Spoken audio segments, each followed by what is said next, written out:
자, 지금 우리가 조건문을 썼잖아요.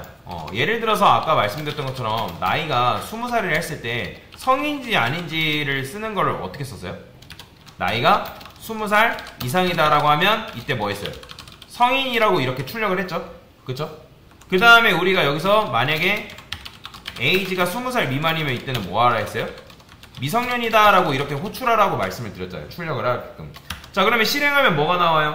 자, 성인이 나오겠죠. 당연히 여기다 여러분 12로 바꾸면 어떻게? 당연히 미성년이 나올 테고. 그죠? 그러니까 내가 어떤 값을 넣냐에 따라서 우리가 원하는 정답을 나오게끔 만들 수가 있다는 거예요.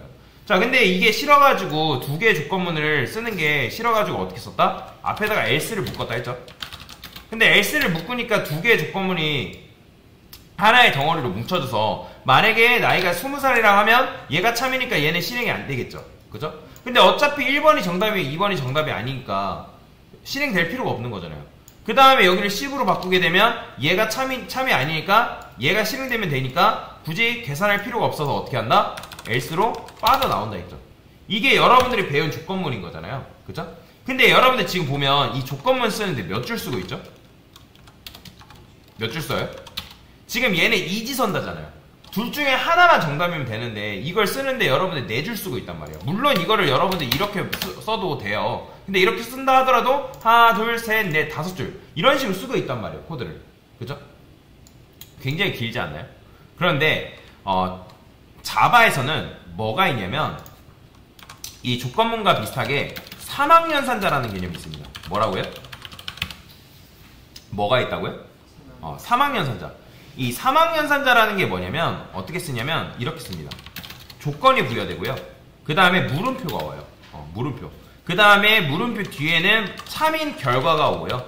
그 다음에 콜론 써가지고 뒤에는 뭐가 오냐면 거짓 결과가 온다라는 거예요. 즉 여러분들이 성인 또는 미성년에 대한 결과를 한 줄로 표현할 수가 있다는 거예요.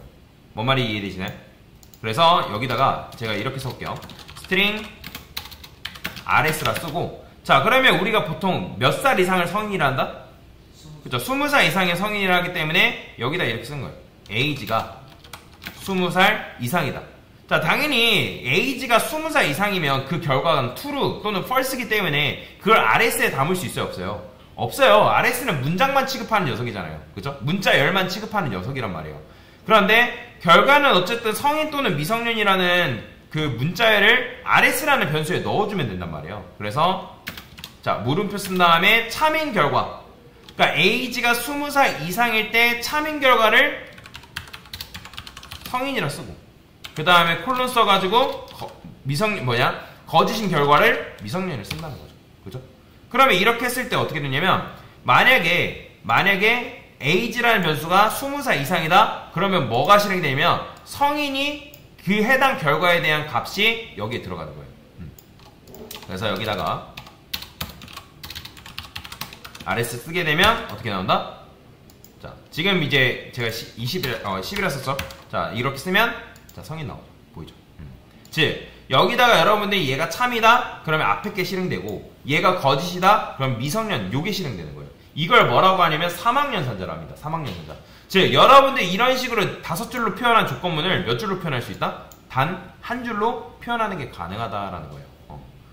뭐 물론 이거를 여러분들 그냥 시스템하고 프린트 ln 해가지고 여기다 그냥 넣어가지고 실행시키는 것도 돼요. 어차피 근데 출력하면 뭐 나온다? 둘 다 성인 나온단 말이에요. 근데 그걸 제가 이제 일부러 변수에 넣어서 그냥 쓴 거죠. 그쵸? 그래서 이걸 10이라 하면 당연히 뭐 나와요? 미성년 나오는 거고.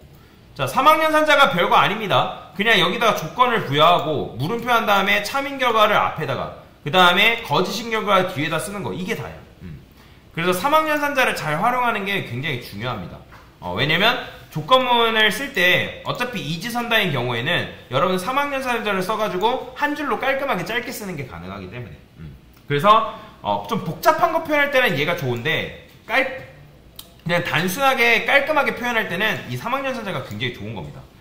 그래서 요거를 잘 알고 계시는 게 좋아요. 실제로 개발할 때도 사망연산자를 잘 이용합니다. 자, 그러면 제가 이번에는 두 수의 값을 비교하는 걸 한번 써봅시다. int. 그러면 얘도 마찬가지로 우리가 보통 비교한 다음에 조건문을 써가지고 a가 만약에 b보다 크다. 그러면 이제 b가 크다 하면 a 이런 식으로 이제 출력을 할 수 있지만 자, 저는 여기서 뭘 해볼 거냐면 int max라고 쓸 거예요. max. 즉 a하고 b를 비교해서 제일 큰 값을 넣어주는 거죠. 그래서 a가 만약에 b보다 크다. 그러면 a가 b보다 크다라는 건 뭐예요? 당연히 a가 이제 큰 거란 말이에요. 그러면 a를 넣어주는 거죠. 그게 아니면 b를 넣어달라. 그러면 어떻게 한다? 여기다가 max를 출력해볼게요. 자, 이렇게 하면 당연히 뭐가 나오고 있어요? 20이 나오는 거죠. 물론 여러분들 여기다가 이제 10 쓰고 20 쓰게 되면 뭐 나와요? 당연히 20 나오는 거죠. 그렇죠? 그러니까 맥스 값을 이런 식으로 구해낼 수가 있다는 거예요. 둘 중에 값을 비교해서 둘 중에 큰 값을 이렇게 넣어주는 거죠. 그래서 사막연산자라는 거는 둘 중에 참인 결과가 앞에, 거짓인 결과가 뒤에 위치하는 게 바로 뭐다? 이게 바로 사막연산자다라고 보시면 되겠습니다. 그래서 이 사막연산자도 굉장히 중요한 개념이니까 잘 알고 계시는 게 좋습니다.